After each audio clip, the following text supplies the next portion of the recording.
डाकणिया प्रथा। कौन सी प्रथा? डाकणिया प्रथा। ठीक है, जिसमें किसी पर भी आरोप लगा दिया जाता कि तू डाकणी है, ध्यान रख लीजिएगा, और उसमें उसको प्रूव करना पड़ता था कि मैं डाकणी नहीं हूं। अब देखो कितनी खतरनाक प्रथा है, ध्यान रख लीजिएगा।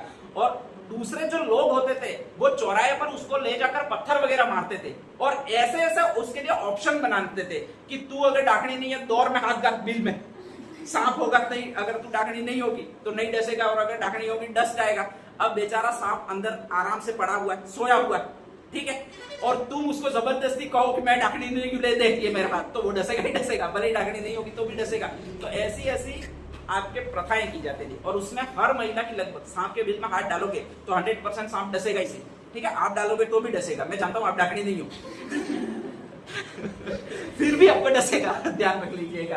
तो ऐसी कंडीशन में डसेगा ही डसेगा, उसके बिल में आप हाथ डाल रहे हो, वो सुरक्षा के लिए डसेगा, तो वो डस लेता था। और जैसे ही डस लेता था तो ये मान लिया जाता था कि ये क्या है, आपके डाकणी है, और बेचारी औरत को जबरदस्ती मृत्यु दंड दिया जाता था। अब ऐसी कंडीशन में कोई भी आरोप लगा देता था, कोई भी जो बीमार है, शरीर है, बॉडी स्ट्रक्चर है, 100% बीमार होगा, इसी नहीं होगा ये कहा ही नहीं जा सकता, और बीमार होगा तो उसको कहीं कहीं किसी पर शक जाएगा। मेडिकल सुविधाएं इतनी थी नहीं, तो किडनी फेल होती थी तो भी यही कहते थे डाकनी खाएगी। अब ऐसी कंडीशन में कैसे संभव है, तुम्हारी अंदर जाएगी पहले डाकनी, फिर वेंस में जाएगी और फिर जहां पर पेशाब रहती है, क्षमती है, किडनी, उसी को खाएगी। साला वो कुछ खाना ही है तो आपका दिल खाए, हार्ट खाए।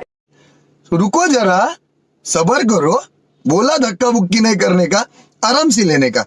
हाँ।